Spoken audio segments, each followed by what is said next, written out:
when you get the little pop-up.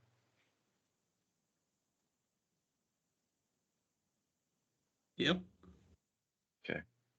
Hello again, and welcome to the Azure podcast. This is episode number 369. Wow, that's a lot of episodes.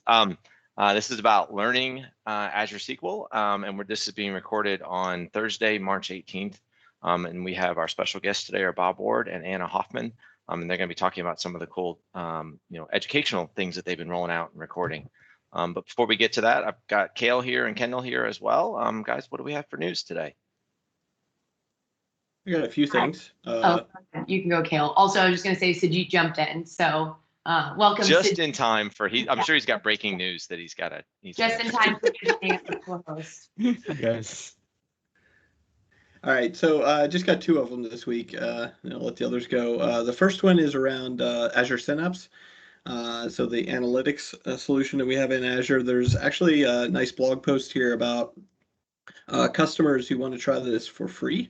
There's some free quantities available until the end of July.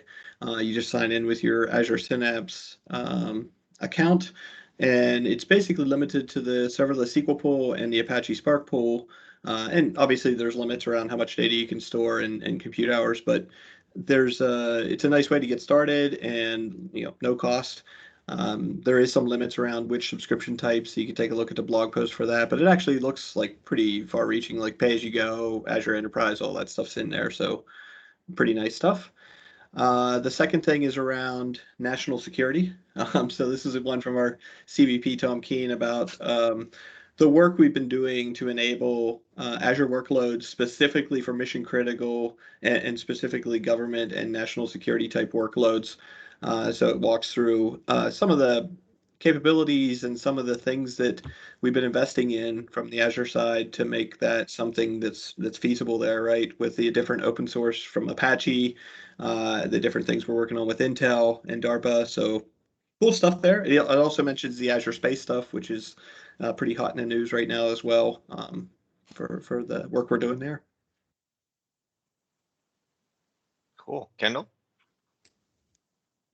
Yeah, so I just wanted to highlight kind of more one of the blog posts that we recently came out with. Pradeep Nair, the vice president from Microsoft, or one of them, talked a lot about our commitment moving forward to availability zones. So we obviously know there's some services that are kind of those foundational, fundamental services that no matter where we pop up a new data center, it's going to be included. And so now they're really making sure that Azure Availability Zones is one of those first-class citizens for all of our new data center regions. So basically, we've committed that by the end of 2021, every country we operate a data center region in will have Azure Availability Zones. There's a couple of other updates in here, like over the past 12 months, we've enabled availability zones in 5 data center regions, just added Brazil South this week.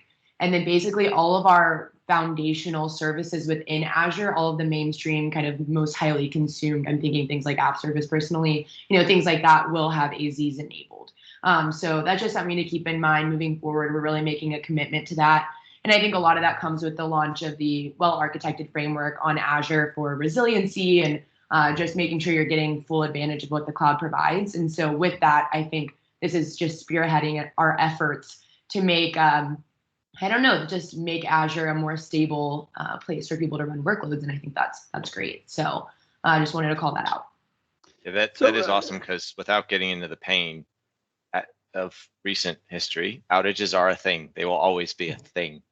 And so leveraging this stuff is great for our customers to increase their resiliency. And I will say too, availability zones are great, but just remember, you still want to have some, cross-region capability, most likely, right? And so I think that's another really important thing to call out. We have some customers who talk about availability zones, which frankly, in things like AKS can add complexity, right? When you think about workload scheduling and stuff, but just keep in mind, a lot of outages do happen at the regional level. So this isn't necessarily, the last layer of defense. If anything, it's maybe one of the first. So do the sovereign clouds also have availability zones, like Black Forest and Mooncake and all that? They also have multiple. I don't know how prevalent and broad they are across all of them, but that it's not a public only thing, I guess is the way that I would say it. I'd have to go look at the individual ones and see. So, cool. Well, no. So with that news, I guess at this point, let's hand it over to our special guest. Bob, Anna, can you guys introduce yourselves and share what you do at Microsoft? I think Anna's hand was to me. Is that what that meant, Anna? Yeah. Yeah. Hey, Evan, thanks. I've certainly known Evan for a very long time, and great to meet all of you other folks here in this podcast. First time on camera. It's about my third time, I think, on your podcast. Yeah. Maybe my That's what first we were time debating. Yeah. Yeah. I think I've come here and talked about SQL Linux and containers and maybe SQL 19. But yeah, I'm Bob Ward. I'm a principal architect with the Azure Data Team, focusing on SQL, and over the last year and a half on Azure SQL. And the funny fact is, I turn it over to Anna, which she constantly reminds me, is this is my 28th year at Microsoft, which, as you can imagine, is longer than Anna has been alive. So Anna, turn it back to you. That's always a fun one. I once pulled that out on stage at a keynote, and he wasn't expecting that, so that was fun. Maybe slight really violation of some policy, but yeah, I'm Anna Hoffman. I'm super excited to be here. This is my first time on the show. I didn't know we were going to be on camera, so this is what I wear when I'm not on camera. But I'm a data and applied scientist / program manager. We all wear lots of hats on the Azure Data Team, also focusing on Azure SQL. And it's been a journey working with people like Bob, who've been around for a really long time, and just learning so much and sharing as much as we can. And we're excited to be here. Yeah, thanks for coming. And if he ever gives you grief, just tell him, you didn't you stayed on premises for a little while before you fully bought into this cloud thing. Yeah, it's true. Yeah, so still do some of that. No, I still do some of that. Yeah, so we wanted to have you guys on because you guys have been doing, cloud is a thing. It's been a thing for a number of years now, but it's still new to a lot of people. And even the folks that have been using it, there's lots of stuff going on. You guys have been doing some really interesting things, both in terms of, books and training that you're delivering and videos that you're recording. Like, talk about some of that. Well, I'll start it off, and then I'll lead into Anna how we got involved together. So we've been working together for a while, but in 2019, you can't say last year. You want to say last year, right? You can't say last year. In 2019, we had launched SQL 19, and I found myself in December on campus meeting with my manager, and I did the worst thing you can do as an employee at Microsoft, is ask your manager, is there anything I can do to help you or help on the team? And he said, oh, well, why don't you spend some time in the cloud? I'm like, oh man, I knew that was coming. So I went on this journey of doing what I call an assessment of Azure SQL compared to SQL Server. I said, okay, I know SQL Server pretty well. Why don't I literally go into a very detailed comparison of all the aspects of SQL Server and compare it specifically to PaaS, right, to Azure SQL Database and Managed Instance. And so, kind of in the January timeframe, Anna and I were in a meeting, and she kind of found out I was doing this, and she said, hey, would you be willing to work together on some training on this? And then I think, Anna, you should take the tail from there. Yeah, sure. I mean, I guess this would be beginning of 2020, so kind of before all our worlds got turned upside down. But I was working on trying to build out some content so people could get hands-on with Azure SQL, because for SQL Server developers, there was always developer edition. So there was always a free way to get hands-on with SQL Server. Now, with Azure SQL Database, Azure SQL Managed Instance, even VM, like that became less of a thing. Maybe if you had a specific SKU or you happened to hit the Azure free trial the first time at the right time, you could play with it for a few hours or a few months. But I found out about what was happening in Microsoft Learn, where they have this sandbox where you can get 4 hours to deploy basically anything in Azure and get hands-on for free without that. So I was working pretty hard to try to get Azure SQL on Microsoft Learn so that people could get hands-on for free. So that's kind of where it started. And,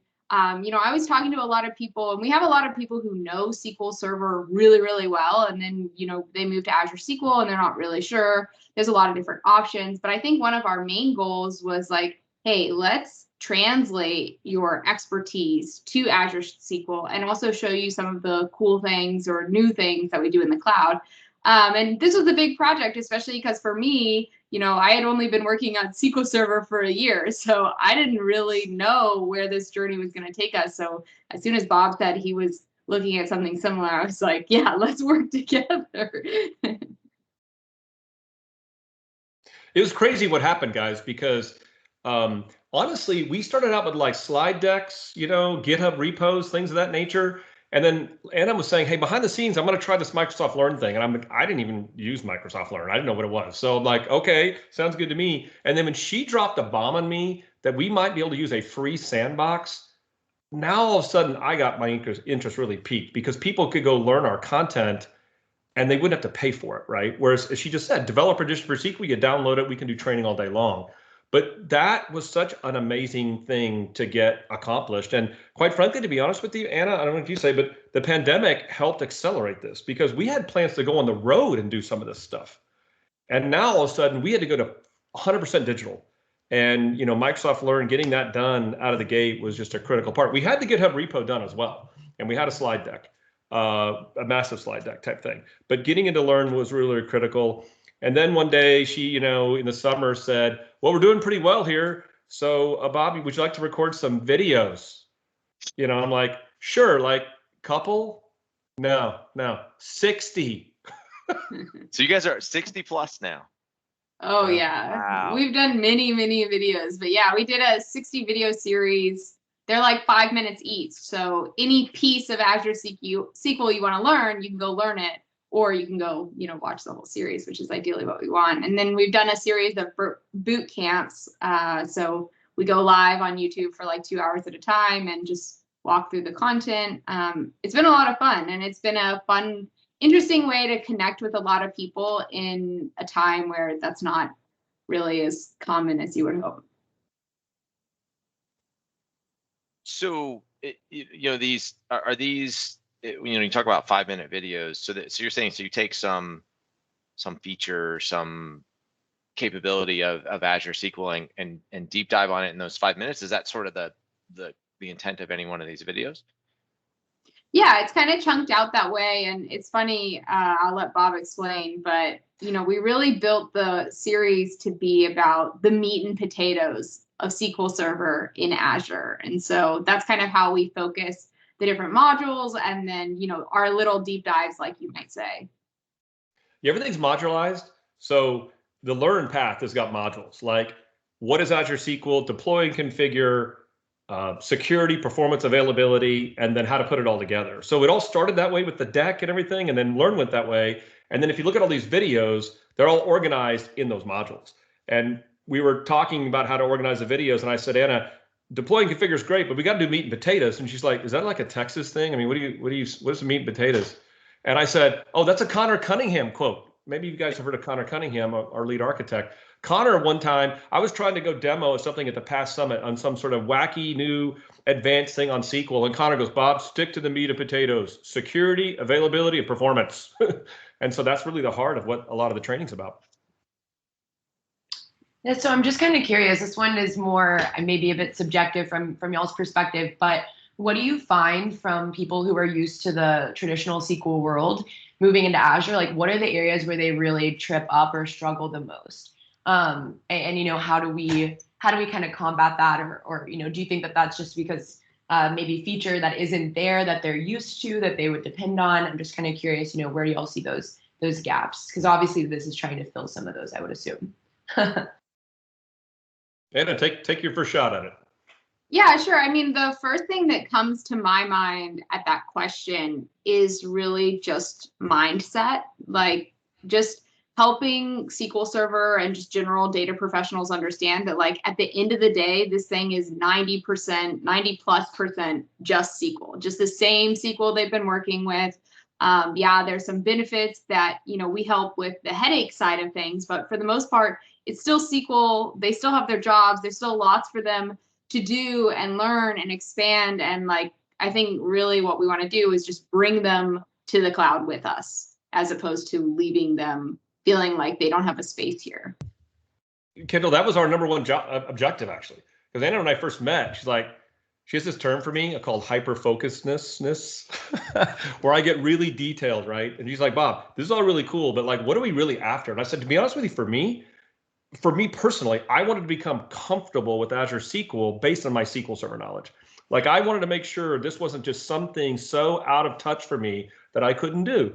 So imagine us, for example, in these trainings, going after something like dynamic management views, a very common feature in SQL to diagnose and look at SQL Server. We just show you it's just the same. And by the way, here's some new ones that we throw in there that make sense in the PaaS world. But we even do stuff that's really, really cool. Like we go after availability, a huge topic, a really hard thing for SQL admins to set up. And then we show you the power of how great it is of what we put behind the scenes to make this just available for you by clicking a button.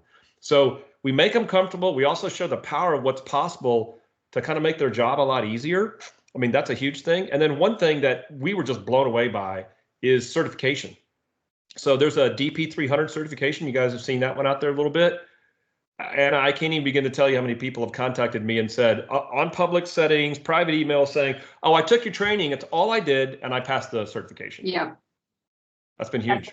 For clarity, just for customers who don't know what DP is, that's data professional, I believe, right? Data professional exams. So you can get certified in some of these topics. So definitely, this is a great resource for that. It's good to know. I have one more question, then I'll pass it to Sajid. And this one's more hot seat because I literally just had this conversation with the customer. Curious, when a customer is moving from SQL on-premises, yeah, Evan's laughing because it's like, okay, take advantage. But one of the things I know isn't necessarily, full parity is the SQL Server reporting services. I don't think that actually is something that moves into SQL and Azure. So I'm curious, what is the more cloud native or Azure centric way to do data reporting? And that you don't have to give me maybe it's in one of your videos, but that's something I'm currently interested in learning. Yeah, I can take a stab at that, and Bob can, of course, add on. My experience is yes, SSRS or SQL Server Reporting Services doesn't come built into Azure SQL Managed Instance or Azure SQL Database, your PaaS type offerings. However, we do have some things that we do to try to make that move to the cloud easier. For example, back in November, we released SSRS VMs, so it makes it easier for you to kind of lift and shift over into a VM while you try to figure out what the next step is. Of course, ultimately, we're thinking you want to end up in something like Power BI. But even that shift, Power BI does support things like paginated reports. So if that's something you were using in SSRS, you can kind of baby step your way to the cloud. And, it's similar with Azure SQL by itself. Like we say, if you really need everything that SQL Server has, then just go to SQL Server in a VM, and you can get that. And then, as you progress and modernize and figure out, oh, actually, I want to move to something like Azure SQL Managed Instance, or in the other case, Power BI, then you can do that. And the other thing I'll say, they have SSRS VMs, but they actually have SSRS VMs that have SSRS and SQL Server, the version you pick, already pre-installed all together. So we are trying to make it easier. Hopefully that helps. That was literally all I needed to know. Thank you. Kendall, it's actually a bigger question, right? Because SQL Server gives you the license to have other BI services, analysis services, SSIS, SSRS. So it is fair. People ask us well, hey, I do all this kind of stuff. How do I make this move? And we do focus on the fact that Managed Instance and Azure SQL Database are the engine. That's really the focus. But for example, SSIS has a nice functionality to integrate pretty well with things like Managed Instance and Azure Database. And of course, AS, that team has now Azure services that you can actually move to. And I'm not sure if you mentioned, one thing we did do is cut just a little bit of a bridge, is you can host the SRS databases itself in Managed Instance. So if you want to use SSRS in the cloud and you want to put the databases in to get that PaaS capability, like all that great availability, that's something I think you demoed that, didn't you, last year? Yeah, good catch. Forgot to mention. Nice. Okay. Yeah, Anna's made so much content. She's like, you know what? I've done it all. At some point, in some world. Exactly. Awesome. I'll pass it over to Sajid now. Thanks, Kendall. Yeah. So is this all these videos, are they all focused on for admins or for developers or for both? Who's the typical audience that should be looking at these videos? That's the first part of my question. Go ahead. It's interesting you say that because, again, our initial thought was you're a SQL Server professional. A lot of people are mostly administrators that are in that role. There are some developers, obviously. So our whole goal was just to kind of compare SQL Server to Azure SQL, right? And a lot of it feels like an administration type point view. However, like at the very last module, we do things like putting it all together. And part of it has to do with how you would implement a solution, how you would take advantage of other Azure services. And then I know Anna started to kind of think in her head, like, how do I go after more the developer mindset? Because we kind of think Azure SQL Database can be a great landing, even for like brand new developers, right? Yeah, we're working on some new content. Hopefully it'll land around build.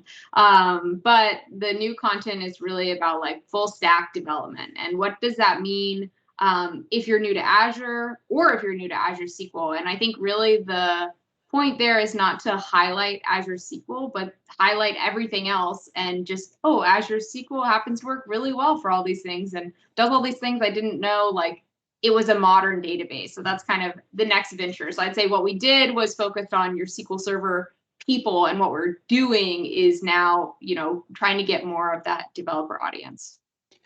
Yeah, and then this kind of follow up to that is, which was the topic that was the most challenging to explain in these videos? You know, because again, SQL Server is such a complicated topic all by itself. I'm sure you can't just put everything into 5-minute digest. Yeah, there were definitely spots where I was like, wow, we got to take it up a level. And I think I could say, based on our experiences together, is networking. Oh, yeah. Anna did all the, quite frankly, I'm going to give her credit. She did all the work for networking for us. And we debated back and forth. We were like, Anna, you know, these people aren't networking gurus. Like, what are we going to do? So we had this balance of trying to build the right slides with diagrams and demos. If you go look at those videos, the work that Anna did is just killer. It's really good stuff. Thank you. So I'm not even though we are recording a video today, I'm not a video person. Can I go read this stuff somewhere as well? I'm much more likely to do that. Yeah, I mean, this is all on Microsoft Learn, so we'll share a link for your show notes if you guys do those, but aka.ms/Azure SQL Fundamentals. It's a whole learning path. You can read the whole thing without having to look at our faces at all. Definitely an option, and then you can have your own time and all that stuff. And in addition to that, we have some books. Bob wrote a book around the same time. Like paper, like actual paper. Yeah. Awesome. Love it.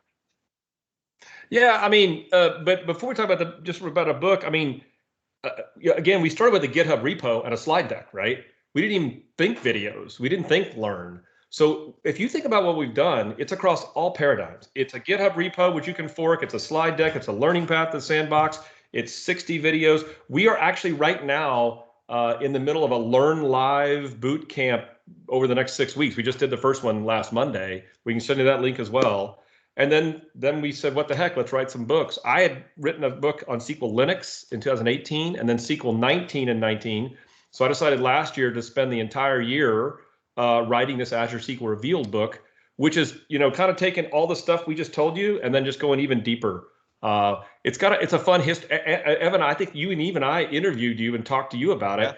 I did a history chapter in the very first one. That took the longest. I had to go back and interview people that don't work at Microsoft anymore to go back and look at the history of Azure way back in the 2008, 2010 days. Because that's so long ago, but it feels like it. Yes. Yes. Yeah, so I was gonna ask, one thing that you know that I work with a lot in the cloud native space is kind of this bringing down of like the Azure Arc Data Services model, running, you know, some of these things on Kubernetes. So I'm kind of curious, you know, is that a space that you'll touch? Is it something that you think you'll do some education around? Because it's definitely something that a lot of my customers are kind of playing around with on these more like edge devices or local Kubernetes clusters. So yeah, just curious about that. Yeah, it turns out, you know, good segue there, Kendall. Good job. Checks in the mail.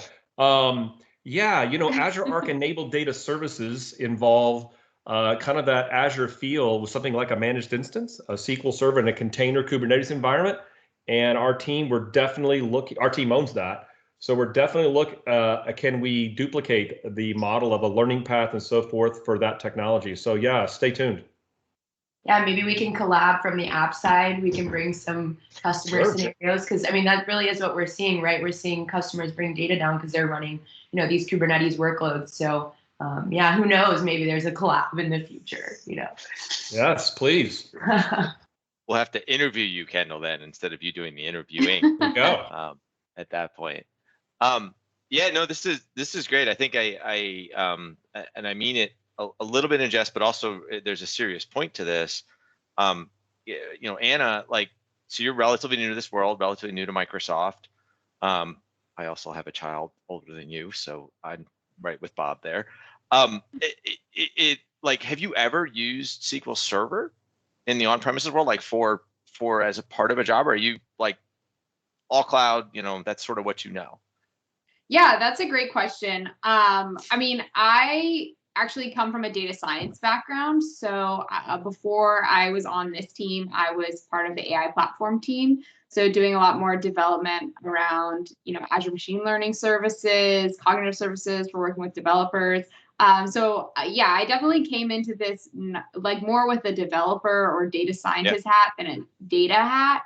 But that being said, I came over to the team to work on SQL Server 2019, specifically the ML side of it. So I would say I've had to learn a lot in the past few years, but I mean, that's just being in tech these days. So yeah, I mean, it's been a great journey. And last year, I even got the pleasure to work with a few members of the team to write this book called Practical Azure SQL Database for Modern Developers.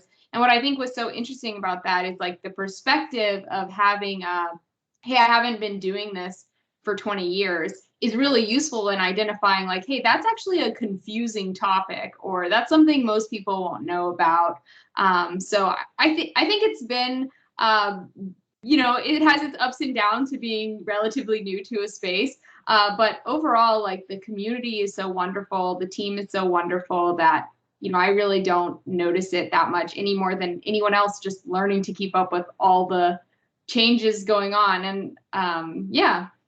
Yeah, I think that's cool because it sort of speaks to, you've got on one end, you've got Bob, who I think when we talked before, you were around for the first release of Microsoft SQL Server, pretty close to it, right? And now you're doing this cloud stuff. OS 2 1.1. Yes, I remember it well. And then Anna, you're kind of coming the other way, and these really long traditions, of SQL Server and cloud are coming together, and now you sort of have the best of both worlds, right? You get the benefit of cloud, but all the depth and expertise that goes with SQL Server and all the engineering, sort of rigor behind it, and all. I mean, that's great. No, that's great to see.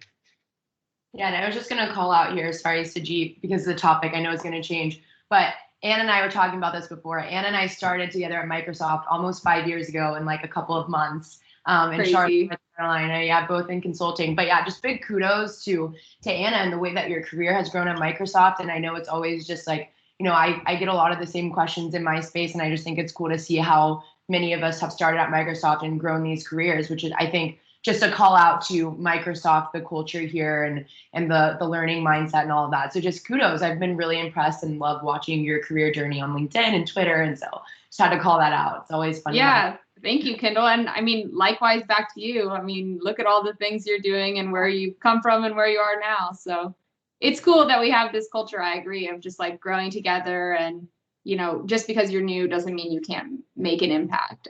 So, yeah. So Anna, you were with MCS initially. Is that you were Microsoft Consulting? Yes. Yeah. See, all the great people start with Microsoft Consulting. So was I. No, all the great people start wait a SQL second. Server. I think CSS may be the place where all the great people started. Let's CSS. But I'm actually currently working with a financial services customer. We're setting up the SQL Server geo-redundancy system, with failover groups in Azure and all over the world. It's working great. I mean, failover groups is the gold standard for for disaster recovery, right? I think all other services in Azure compare themselves to that, which is a great testament. But I just stumbled upon this thing called Azure Data Studio, which was pretty amazing. And do you guys have any I was like, how do I not know about this before?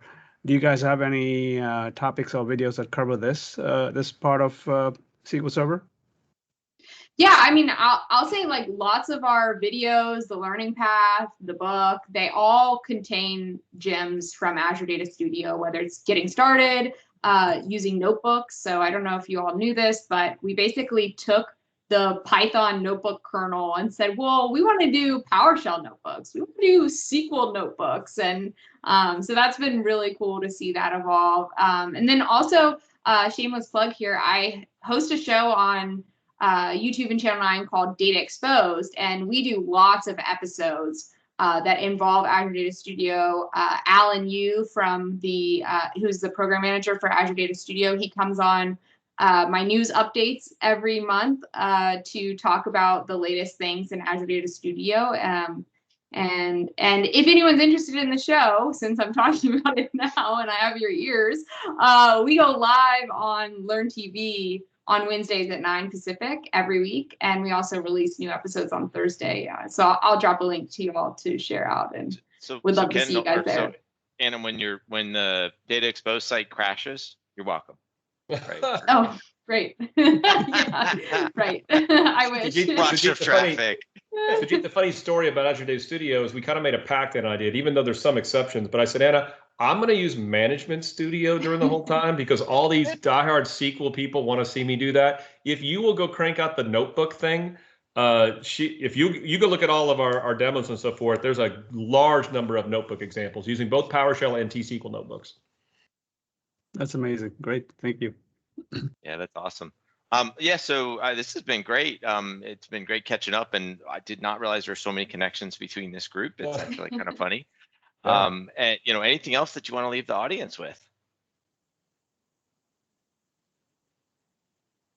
Well, I would just say that people that are listening in, I don't know your entire membership of people listening to the podcast, but they're going to see the word SQL and they're going to kind of wonder, why, is this just SQL Server? I think one of the things that we ended the training on, though, and this was a thing Anna had come up with, is let's end it not on it's just SQL, because that's what we just did for the first 5 modules.